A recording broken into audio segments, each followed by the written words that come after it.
July 14th, 2003 is the exact date on which the U.S. government officially revealed the existence of the mysterious Area 51 base.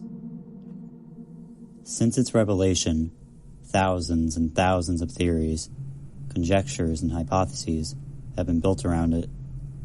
The intense secrecy surrounding the base and the fact that its main objective is undetermined have contributed to raising them. Thus, there have been speculation about contacts with extraterrestrial beings, development of weapons of mass destruction, and horrible experiments with human beings. Area 51 is one of the topics that inspire the most conspiracy theories around the world. Many would give anything just to be able to get a little closer and glimpse even a portion of what it actually hides. One of the many stories circulating about what happens inside Area 51 is what is considered the most extreme human experiment in history: the Abigail Project. This story was leaked by a former cleaner who worked at the site in question, who agreed to reveal this story at the cost of his own life because he was unable to continue carrying the heavy burden of keeping the secret. It all started in 1945, after World War II had ended. At this time, Area 51 operated under the name Indian Springs Air Force Auxiliary Camp. According to our source, the base had been built for the development and secret safekeeping of advanced weapons. The base continued this purpose until, in the midst of the Cold War and the constant threat of war with the Soviet Union, the government approved the use of the base for biological experiments. The government considered the development of biological weapons crucial to maintain its world hegemony and armed superiority over other nations. This is how one of the most important and best reputed scientists of the place, Albert Western, decided to start a project whose main objective was to create a super soldier. Dr. Western desired a kind of Captain America, extremely strong and robust, whose wounds healed quickly and could withstand extreme fatigue, harsh conditions, and very long periods without eating or drinking. Unfortunately, the procedures to carry out such a crazy vision were not clear, so no one was willing to offer themselves as a guinea pig for a project whose methodology was not defined and receive who knows how many kinds of substances and mutilations in order to make Western fulfill his dream. It was almost suicide. In addition to this, the person experimented on had to be someone of complete confidence. That is, someone without friends or family who were able to denounce the project publicly and sue the base or the government of the United States. The first option was vagrants or prisoners, but Western needed a completely healthy individual with excellent physical and moral condition. So after much thought, Western made a decision.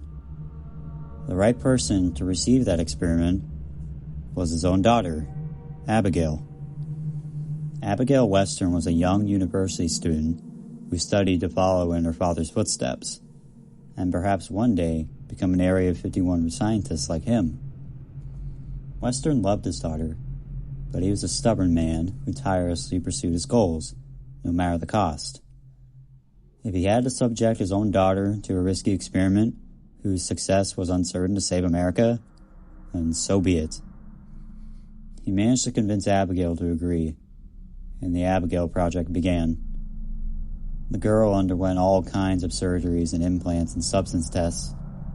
She was mutilated, drugged, and exposed to torture.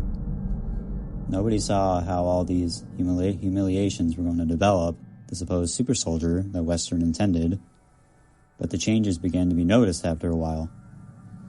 Abigail's appearance had changed drastically. Her bones had grown enormously, but the skin had stretched a lot too, so that it looked wrinkled on her elongated limbs.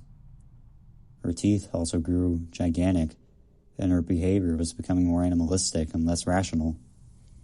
Several colleagues of the scientist urged him to stop the Abigail Project, that it was outside the limits of all human and scientific action, that the project had been diverted, and now the damage was irrecoverable.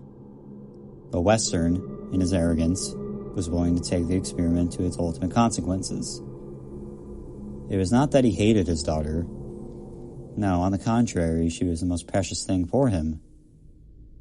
However, he knew that at the end of the project, the young woman would die immediately, since her disfigured body now depended on the technology and conditions that were in the base to survive. 7 employees of Area 51, the cooks, revealed to the man who leaked the story that they were ordered to prepare huge plates of food that they had introduced through a slot into a room sealed with a steel door. They never knew for sure what was behind it, but there were many rumors about the kind of monster that was inside. They also said that on several occasions, they managed to see Western standing in front of the door, crying or talking to this creature. Eventually, Abigail ended up losing what was left of her human rationing. She became a beast. The Abigail Project had officially failed, and Dr. Western finally realized what a mistake he had made. He had subjected his own daughter to endless ailments without sufficient scientific criteria, and for what? He had only managed to turn his beloved and beautiful girl into a wild and lethal monster, which only saw him as subsistence. With nothing to continue living for, Albert Western committed suicide in 1947, but not before strongly begging that his daughter not be murdered, that they try to return her to normal, or at least leave her alive. The government was not willing to continue spending money on that failed project, but out of respect for Dr. Western's reputation, they fulfilled the part of leaving her alive. They weren't going to kill her directly, but they would let hunger take away that monster. They stopped providing any food or medical care for poor Abigail. As a result, on the first night, many employees of the base reported hearing howls and loud scratches. At one point, the alarms went off, but when the head of the base went to check, to his surprise, the steel door was knocked down, and the monster was not there. A while later, the remains of 2 guards were found. The creature had run away, hungry. An extensive search and capture operation was immediately carried out within and around the base. Although an attempt was made to annihilate the creature, bullets and explosives didn't seem to seriously damage it. So once they managed to surround it in an underground area of the base, they decided to trap it there and seal the area under layers of steel and concrete. It's been more than 70 years since the Abigail Project, and there are still Area 51 employees who claim that in the West Wing, behind the walls and especially under the floor, you can hear choked scratches and grunts from time to time. The question is, how has Abigail survived so long without food or water? Perhaps Western's project wasn't as much of a failure as he had thought. Maybe, if he continued to test other subjects, he would eventually have managed to create his dreamed invincible soldier. But the question we should be asking is this: if starvation, thirst, bullets, or explosives can't kill her, what can? Today, Abigail is believed to be one of the many reasons why Area 51 is so sheltered.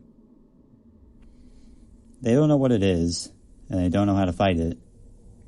They fear that if some curious person comes across it one day, or if the creature manages to escape, things would undoubtedly end very badly for everyone.